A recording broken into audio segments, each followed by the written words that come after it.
Well, good morning, everybody, and thanks, George, for that kind and, for once, brief introduction.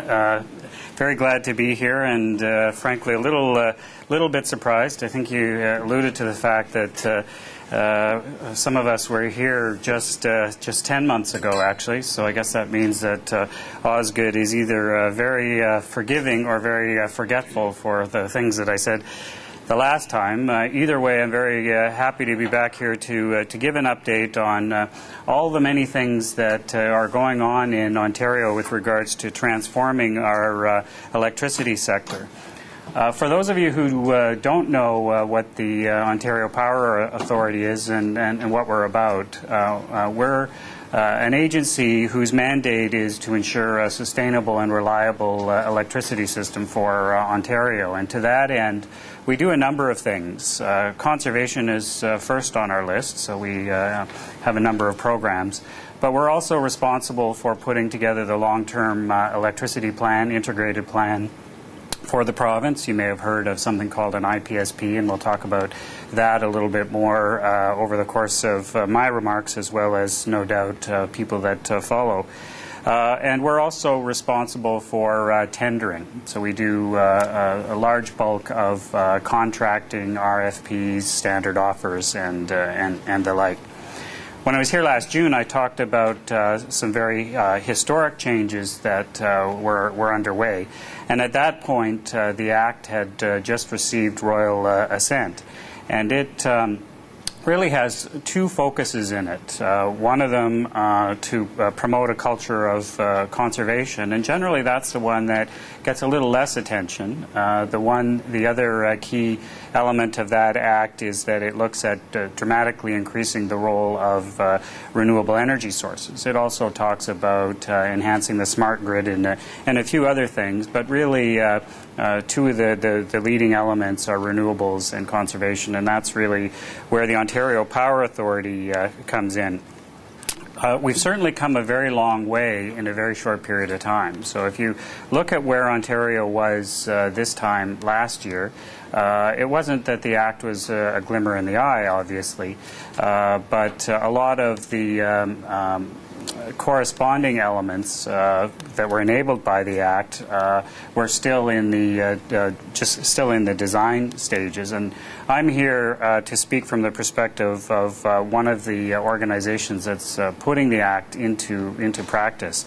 Probably should just give you a quick overview of our integrated plan. I'll be going into some of this in a few moments, but the key high notes. We have very ambitious conservation targets. For a while, we were saying that we have the most ambitious conservation targets in North America. I think they still hold 6,300 megawatts in peak demand reduction by 2025, which is roughly the equivalent of taking 1 in 5 households off the grid altogether, and we're well on our way to achieving those targets. We're almost a third of the way there. We're getting out of coal. We're eliminating that from our supply mix, and can confidently say we're going to be able to do that by 2014. And we're the first in the world to do that. That's a significant part of our meeting greenhouse gas emissions and carbon footprint targets or aims and ambitions. The electricity sector itself is going to reduce its carbon footprint by 75%, and that's what George is alluding to when he said that it's a sector that's actually pulling more than its weight. When we talk about getting out of coal, we often, or until recently, have said that that is the single largest climate change initiative in all of North America. However, those pesky Californians are about to overtake us with their tailpipe emission changes. So we can still say that we are leading the charge because we've got ours underway. So we're duking it out for first and second place. The main thing is that it's very ambitious. We're also leading the charge on smart grid implementation, and to that end we have 3 million smart meters already installed. Many of you probably have them in your houses already. And we're soon to have almost 1 million people on time of use rates as well that go along with that. And so when you take the sum total of all of those and the renewables action that I'm about to talk about, I don't think that there's actually a jurisdiction in the world that is doing all of those things at the same time in an integrated fashion. And not only are we doing them, but we're making significant progress on them. Our feed-in tariff program, certainly a cornerstone of the Green Energy Act, has been launched to great acclaim and acceptance. And the people at the OPA, led by Jason Chialoy, who's going to be up here later, have been working really hard with our other electricity agencies, with LDCs, with stakeholders, with the public, to get that program up and running. And I won't go into all of the details because Jason's going to be able to do a much better job than I on it. But certainly, I think that we can say that the proof is in the pudding, because here we are.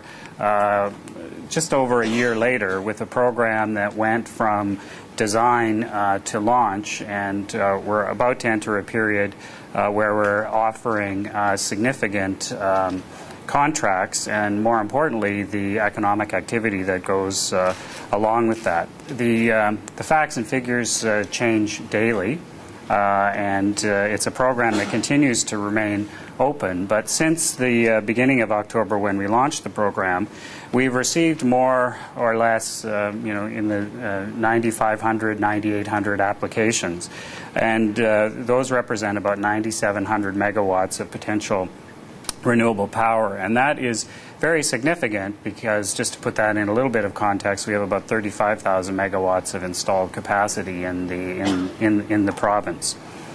That includes almost 8,000 applications for the microfit program, which is our program for projects under 10 kilowatts. Basically, it's our residential household program.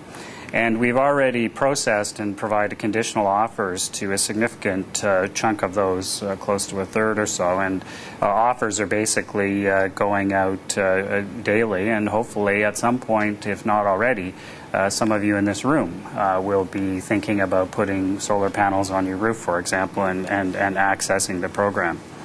A few weeks ago, we did our first announcement of the mid-size program, and we did about 510 projects, which are what we call the capacity allocation exempt program, and those were approved. These are the ones that, and most of them have ended up being solar, but they range between 10 kilowatts and up to 500. And these ones have a total generation capacity of about 112 megawatts, which is roughly enough to power 13,000 homes or so. Those are projects that are in 120 communities across Ontario and from all walks of life. So farmers, municipalities, local distribution companies, small businesses, industrials, public institutions, schools, hospitals. There was even a winery and a church that participated in that program so far.